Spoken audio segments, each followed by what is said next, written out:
Welcome to the Man Cave Podcast with Dan Kasper.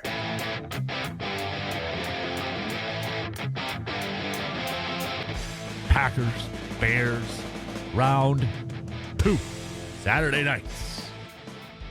And we're at the same spot as we were a couple weeks ago, where the Bears are leading the division, and they're the 2 seed right now in the NFC playoffs, and the Packers would be the 7th seed. So we're in the same exact spot that we were before. Obviously, there's been some differences. There's going to be no Micah Parsons in this game and such, and that's going to – Packers are banged up, but the Bears are banged up a little bit too, especially from wide receiver with no Rome Odunze and Luther Burden III, the rookie wide receiver. So let's break this thing down. Normally when we do this, we look at, okay, where each of these teams kind of rank across the league defensively, offensively, and such. Since we just went through this, I don't think that's necessary. We know each other's team, and we just saw it. It'll be less than 2 weeks. So I don't feel like there's a need to kind of rehash all that. So I just want to jump right into it. What I think, in my mind, are the biggest keys to victory, key matchups, and players who got to have a game and stuff like that. I'm going to start with this. So you look at it from the Bears side of things. Rome Odunze, Luther Burden's out. They still got DJ Moore over there. But that is a hit to the wide receiver depth. They still got tight ends, right? I mean, they're there. Cole Kmet said yesterday he is going to play in this game, even though he's listed as a questionable player on there. So a little bit of a benefit, if you will, for the Packers secondary, maybe not have to worry about Rome Odunze and Luther Burden, and especially Keyshawn there. If you remember what happened a couple weeks ago between him and Luther Burden, but I digress. I think one of the biggest key matchups in this one, and we're all going to look at, obviously, the Bears running the football and running it up the middle. We know this. Green Bay knows this. Chicago knows Green Bay knows this.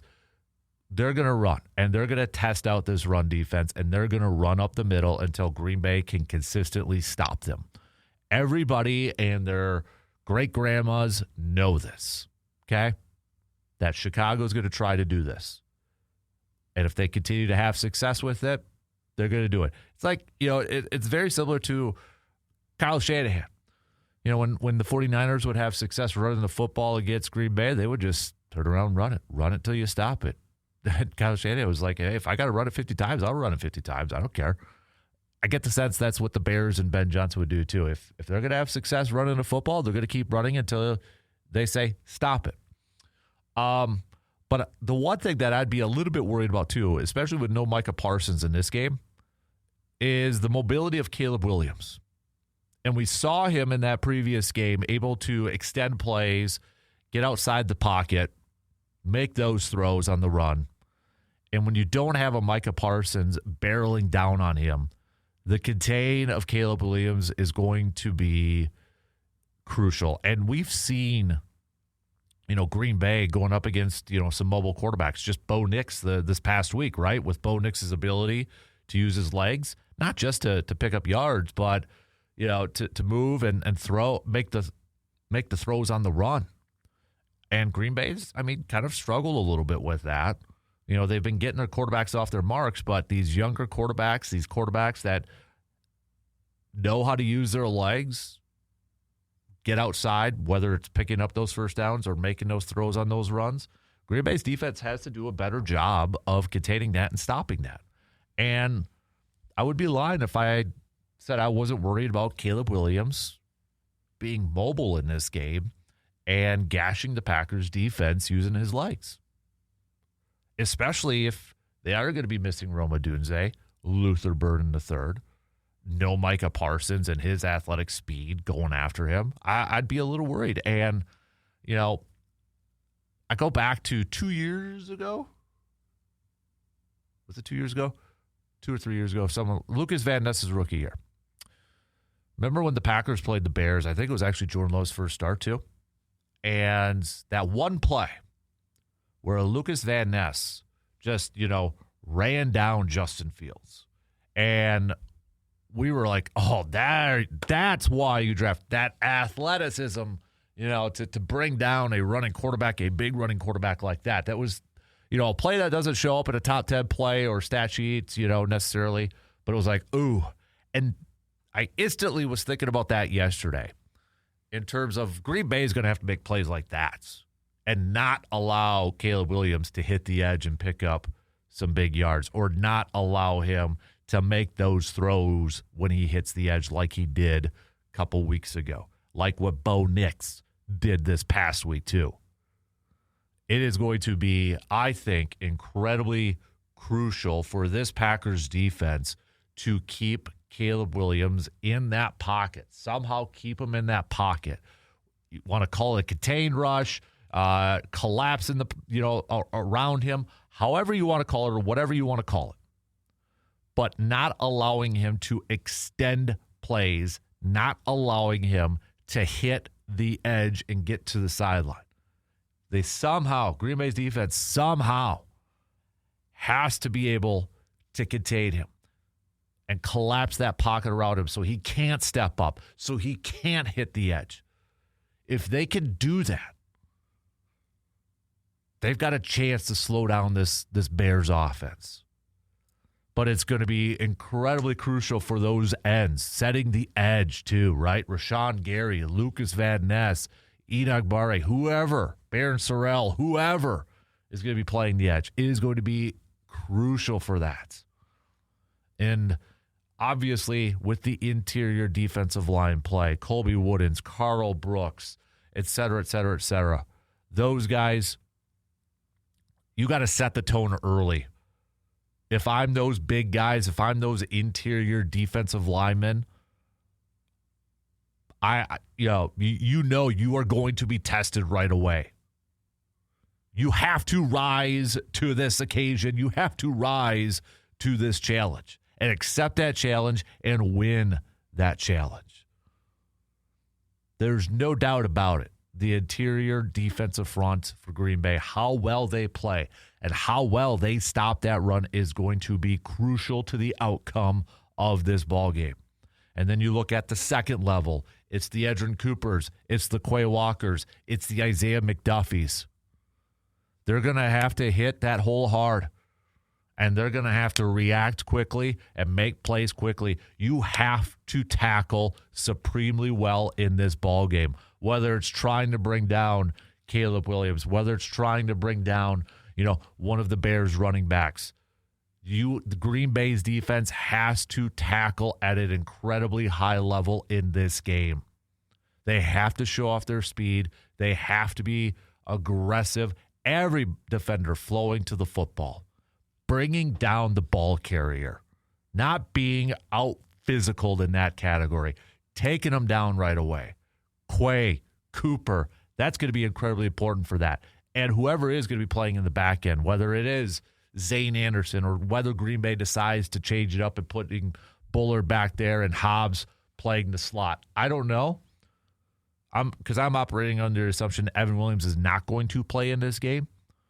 But whoever it is, that last line of defense in the running game, they have to hit that hole hard. They have to come up and make the play and not allow those big explosive runs from Chicago that Chicago's really good at. Winning on the early downs is going to be key for this Packers defense, not giving Chicago second and shorts or third and shorts. Winning on first down. Chicago decides to run every single time on first down, stopping them for a minimal gain, putting them into maybe an obvious passing situation on second. But winning on the early downs is going to be key. And getting off that field. Look at that second half from just a couple weeks ago. Chicago's offense able to have those long drives, those long sustaining drives to just wear down that Packers defense. You get into a third down situation, a 3rd and 7, 3rd and 6, whatever it is, get off the field. Don't allow them to pick up that third down. Don't allow those free guys over the middle of the field.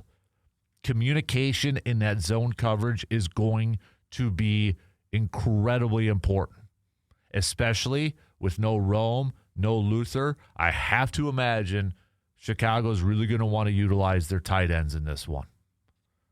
and that might be over the middle of the field. And if that's the case, that coverage over the middle of the field has to be on par, whether it is Cole Kmet or the rookie Loveland. They have to do a good job containing those big tight ends. There's a lot on the line for this defense. I hope Jeff Hafley is challenging his group.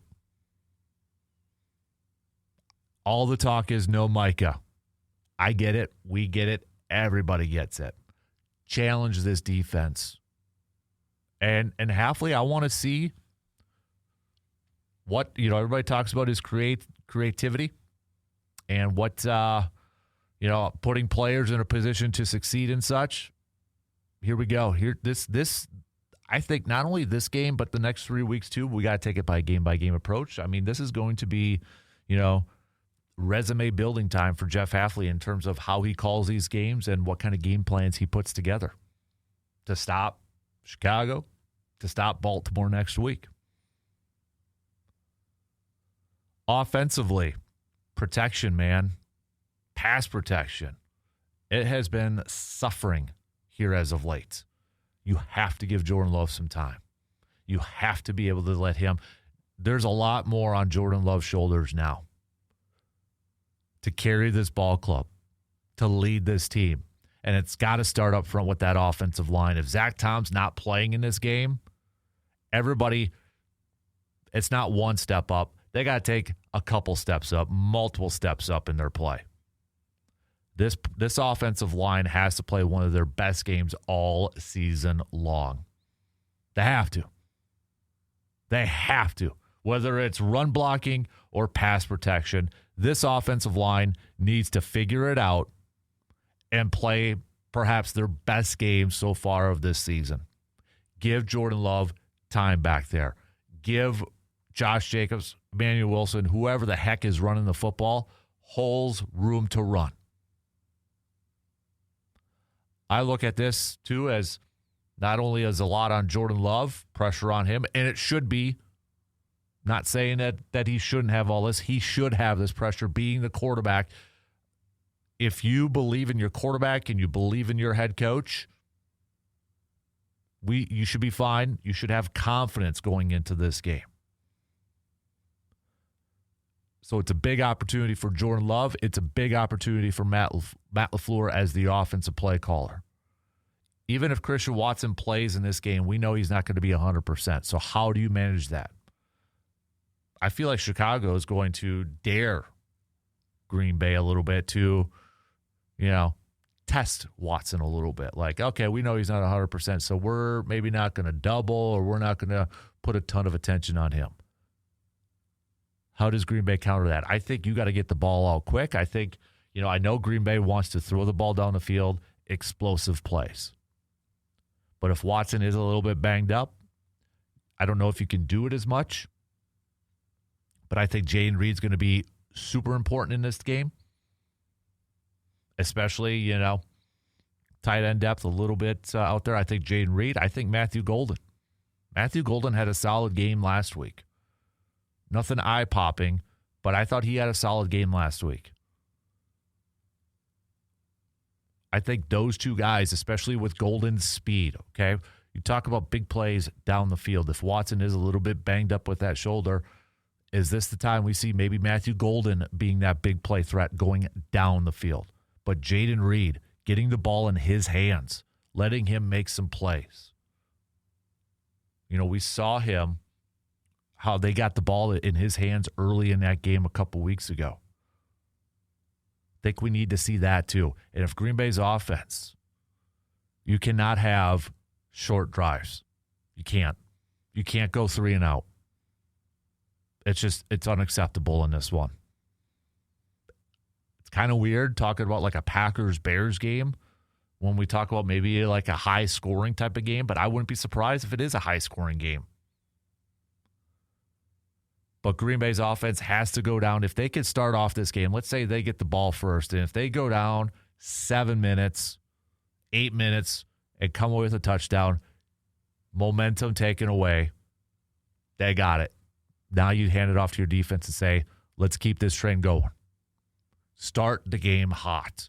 Because right now, Chicago has the momentum. Right now, we know Chicago has the momentum. It's in their building. They're going to play with a ton of confidence. They're going to want to come out hot, and they want to hit some haymakers. They want to throw some haymakers. They want to throw some punches right away. They want to set the tone right away. How does Green Bay counter that? How do they take that? If it starts off rough right away, don't panic. It's going to be a hostile environment, I would imagine.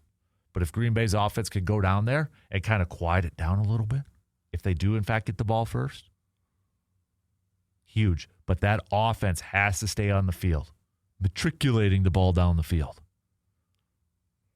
But if it's not clicking right away, and the only way is to kind of get it into a rhythm and a momentum, do that hurry up.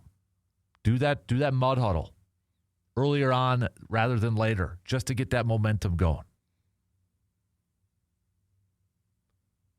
This is going to be, we knew 2 weeks ago was going to be a battle. This one is going to be just at the same level. A huge battle. These two teams do not like each other. It is going to be a lot of back and forth. Probably a little chippiness too. Whatever team handles that the best, I think is going to be, in a good spot. And penalties. Can we please stop with the offsides pre-snap penalties from Green Bay? Stop putting your offense in bad situations. If you get into the red zone, for crying out loud, you absolutely cannot have a false start. You can't put your offense in a more difficult position. Keep a level head in this game. Do your best. I know emotions. Hey, I've been there. It's hard. I've failed more than probably succeeded in trying to keep a level head. You got to try to. Just penalties all around, too. No stupid penalties. No more stupid special teams holding penalties when it's a touchback or a fair catch and all that garbage. It's so frustrating. Clean football. And the easy thing, everybody's going to say this for every game, but I really think turnovers are going to play a big role in this game, too. It's going to be a nail-biter. Who are the players that got to have a game? On the offensive side, for me, I'm going to go pretty simple. I think it's Jordan Love. We can nitpick this thing and say if Watson's banged up, it's got to be this receiver. It's got to be Dontavian Wicks. We got to have the Wicks version from Thanksgiving. Jaden Reed. If Tom's not playing, whoever playing right tackle, if it's Kennard or if it's Jordan Morgan. Ultimately, you've got a wounded warrior right now in Green Bay. Okay, Micah's gone. It is time for Jordan Love to maybe really silence some of the doubters, or if there is another step for him or another level for him to take in his career that puts him, in that top tier echelon of quarterbacks in this league. Here's the opportunity. Jordan Love has to lead this team. If you feel like that you're in a good spot with your quarterback and your head coach, you should be feeling confident in this game. Jordan Love has to have a great game. He has to lead this team. He's got to be the leader. And I would say an honorable mention is Matt LaFleur on the offensive side, and just as a head coach to make sure your team is prepared to go in this environment. And their mind is right. They've got the right mindset for this game. Forget about Sunday. And if you do have a ton of injuries to combat, get this team ready. Get them focused. And completely forget about Denver. You've got Chicago right now, and you got 3 weeks left. You are playing for your playoff lives. Treat this as a playoff game. Do or die situation. That's how I would. But my offensive player that's got to have a game, I'm going Jordan Love. Defensively, again, we could come up with a lot of it. If Evan Williams isn't playing, is it Zane Anderson? Because Evan Williams was such a crucial defender in that first game against the Chicago Bears and bringing down those running backs so they weren't getting out in space for big explosive runs. It can be Xavier McKinney or, man, there's a lot. We could say the interior defensive line, like Kobe Wooden, got to stop that run. You would be exactly correct. Every defensive player has to have a game, okay? Every single defensive player has to have a game. Kobe Wooden, Carl Brooks, the back end, Edgerrin Cooper, Quay Walker, Isaiah McDuffie, those three absolutely have to have a game. But for my pick, I'm going to go Rashawn Gary. You got to have a game now, man. It's been a while. You've been pretty quiet. We need somebody to step up and be that game changer.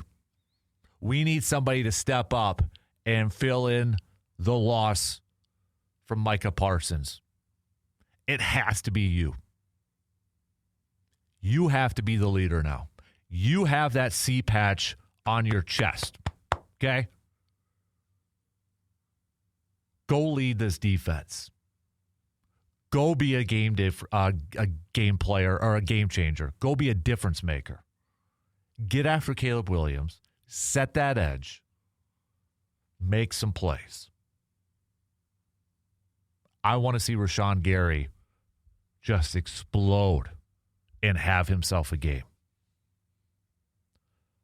But I would go Edgerrin Cooper too. You know, Edgerrin Cooper last year in his rookie year, what was he so great at? TFLs, tackles for losses, reading and reacting. We definitely need that. Green Bay definitely needs that in this game. Whether it's chasing down Caleb Williams or stopping the running game. Edgerrin Cooper would be my next pick for a dude who has got to have a game. You could throw Quay Walker in there too. If Lucas Van Ness is going to get extended playing time, which I would imagine, all right, man, here's your chance. Here's your opportunity. You were going into the season as a starter. They trade for Micah. You were the odd man out. Your snaps got limited. Then you got hurt. Here you go, baby. Here you go. Go take it. Go take a job by the horns and run with it. Go showcase why you were worth a first-round pick. Go showcase why you belong in this league as a starting defensive end. Huge opportunity for Lucas Van Ness. Go take it. Huge opportunity for Enoch Barre if he's out there. To get more moolah in the offseason, more cash in the offseason. There's opportunities galore. Players want opportunities to showcase what they can do. Players want opportunities to just play. Nobody wants to be a backup. They want to play, right? If you don't want to play, then what are you doing? You want to be out on that field or that court or whatever sport it is. You want to play. And there's going to be more opportunities now for these guys. You better be ready. And I expect offensively, defensively, these guys all to play at a high level. That has to be the expectation. You get this chance, you go out there and you take it and you play at a high level. I will say the one thing that I'm a little concerned about is, some of these guys. I don't know if a Cullen Oliver is going to play this week, and we haven't seen him all offseason. Do you trust him to go out there? It's been a while since Cox. I think, if Brenton Cox Jr. is out there, that's a wild card guy for me. He's got the speed. He's got the athleticism. If he's out there, that's kind of a wild card player for me to watch. I don't know how many reps he's going to get. But I wouldn't be surprised to see him out on that field if he's ready to go and they're going to throw him out there because of the athleticism that he brings. That, to me, could be a wild card player. But what I was going to say is, if a Colin Oliver's out there, he's a rookie, and we haven't seen him at all training camp and that, these guys who are finally getting opportunities or getting more of an opportunity, are they going to play tight? Are they going to be caught thinking more than reacting? Or are they going to be caught more thinking instead of just playing? I get it. Nerves. You don't want to screw up. But you got to go out there and just play. And you got to trust yourself. You got to trust that you know the game plan. You got to trust that you can just go out there and play without overthinking. That's defensive players. That's offensive players. It's everybody.